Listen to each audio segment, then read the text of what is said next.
My boyfriend and I started our pet sitting business a couple of months ago.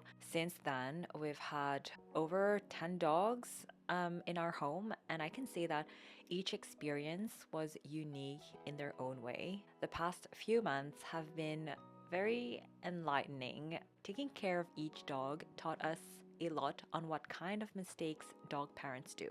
So I'm here to spill the tea and tell you what you are doing wrong. Now, keep in mind that I'm not shaming anyone here, but just sharing my observations so we can all be more informed on how we raise our dogs. If you're new to this pup journey, welcome to my channel. My name is Anais and I share everything Shiba Inu or dog related content. Welcome to the family.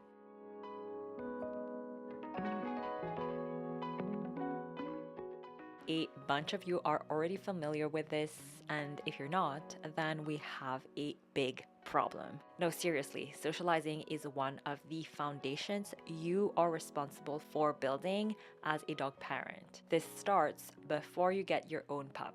Learn as much as you can on the way you need and have to socialize your dog.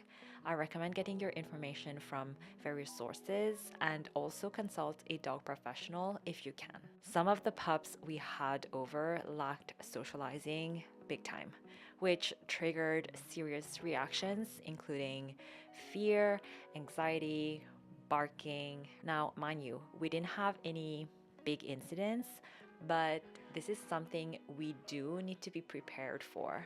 As pet sitters, it is our duty to limit risks and make the dogs as comfortable and safe as possible. We did have some situations that were sticky and tricky, but unfortunately, most of the time, it's not the dog's fault, but the parents.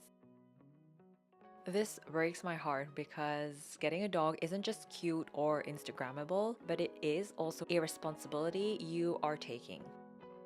If your pup is naturally more scared or defensive, well, look into it. Find solutions, consult an animal behaviorist, because it takes that for your dog to live their best life and be their best self. Socializing a pup is crucial, and it starts as early as 8 weeks. And even if you get an adult doggo, well, you can still do the work and consult with a professional. If you're curious to know how I socialized my Shiba Inu Aoki, I will link those videos in the description box below. Now, as much as you don't want to, you need to teach your dogs how to be independent. If you had to walk out the door right here, right now, how would your pup react? Would he bark? Would he whine? Would he be looking for you? If they do, well, you might be guilty of this one.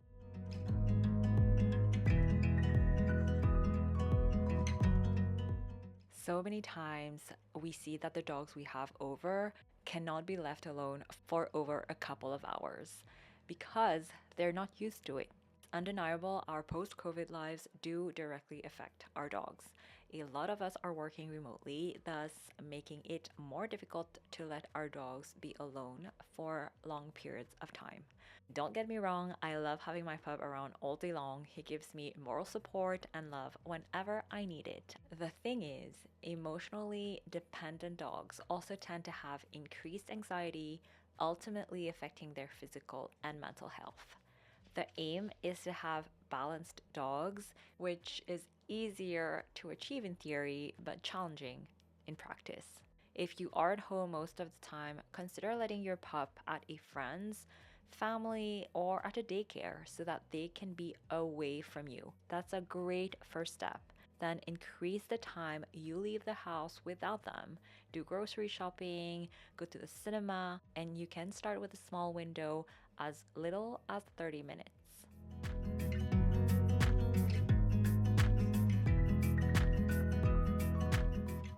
I would say that none of the pups we had over were leash trained. Majority of the time, the dogs would pull, leap forward, and jump on people, which is not great, especially for that one lady who was afraid of dogs.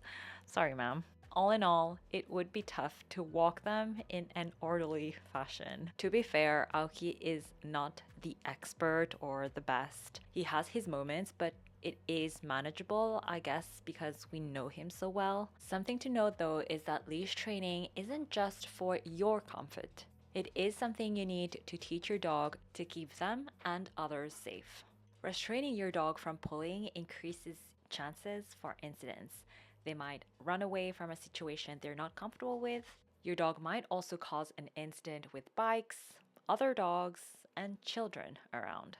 The one leash that I saw people using is the one that is extendable. You know, the one with the big handle and the long, fine leash. That is not the best simply because it trains you to be more lazy with leash training. On top of that, it can also cause serious incidents to both your dog and other people around. I'd opt for a short leash that is both sturdy and not too heavy. Leash training can be very challenging, especially if you have a Shiba Inu. I know I'm still struggling with that, but with that in mind, it is something that I'm willing to work on every single day. This pet sitting journey has shed light on our family dynamic and definitely challenged us in our daily routine. It also taught us a lot about ourselves and our pup, Aoki.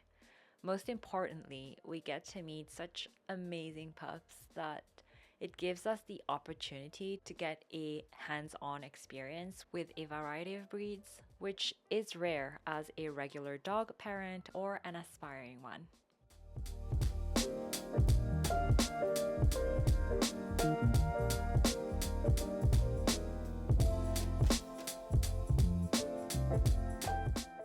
If you made it this far, consider subscribing because it helps me continue making more videos like this. Thank you so much for watching, and I'll see you all on the next one. Bye!